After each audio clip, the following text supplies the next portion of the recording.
வணக்கம். இந்த காணொளி நீயா நானா நிகழ்ச்சியை தொகுத்து வழங்குகிற சகோதரர் கோபிநாத் அவர்களுக்கு. இந்த சமுதாயத்தில் இவங்க தொகுத்து வழங்கக்கூடிய இந்த நிகழ்ச்சியானது ஒரு மனசாட்சி காவலர் என்கிற அளவில் குடும்பங்கள் மத்தியில் இயங்கி கொண்டிருக்கிறது. பல குடும்பங்கள் ஒவ்வொரு ஞாயிற்றுக்கிழமையிலையும் உட்கார்ந்து கண்டு அதன் மூலமாக பயனடைஞ்சிட்ருக்காங்க.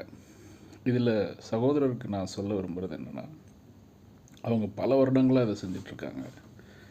ஆனால் சமீபத்தில் வந்த ஒரு நிகழ்ச்சியை பார்க்கும்போது அந்த உரையாடலில் அவங்க ஒரு லைன் சொல்கிறாங்க, ஒரு வரி சொல்கிறாங்க. இந்த பொண்ணு என்ன சொல்லுதுன்னா,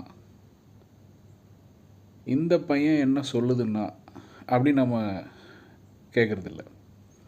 இந்த பொண்ணு என்ன சொல்லுதுன்னா, சகோதரன் அதுவும் சமீபத்தில் திரு கே சண்முகம் அவர்களை உரையாடலாம் எடுத்து போட்டிருந்தாங்க. சிங்கப்பூர் அமைச்சர் நிறைய நல்ல விஷயம் செய்கிறாங்க. இந்த விஷயத்தை திருத்திக்கணும். ஆட்சி வருது, தாத்தா வருதுன்னு சொல்கிறதில்ல. மாண்பு பாலின அடிப்படையில் மாறுபடுறதில்ல. நம்ம ஆங்கிலத்தில் அன்கான்ஷியஸ் மைண்டுன்னு சொல்லுவோம்.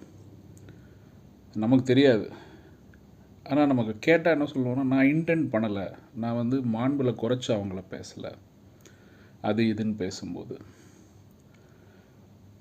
ஒன்று சொன்னால் 2 பாலினத்தவரையும் சொல்லணும், எல்லா பாலினத்தவரையும் சொல்லணும், இல்லைன்னா சொல்லக்கூடாது. பெண்களை அது இது என்று அக்ரிணையில் அழைக்கும் பழக்கம் தமிழ் சமூகத்தில் வேரூன்றி இருக்கிறது.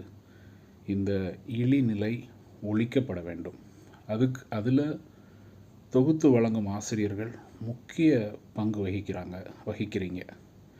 இது மாறக்கூடியது தான். நிறைய பேர்கிட்ட நம்ம இதை பேசுகிறோம், அவங்க சொல்கிறாங்க நான் வேணும்னு பண்ணல, ஆனால் நான் திருத்திக்கிறேன். அதுபோல் தான் குறைகள் இருக்கலாம்.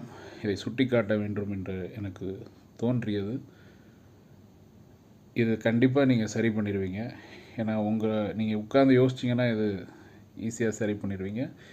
இனி வழங்க போகும் நிகழ்ச்சியில் அவன்னு சொன்னால் அவள்னு சொல்லலாம். ஆனால் அவன்னு சொல்லிவிட்டு அதுன்னு சொல்கிறதுங்கிறது ஏற்புடையதல்ல. இதில் ஒரு மாற்றம் தேவை. நன்றி, வணக்கம்.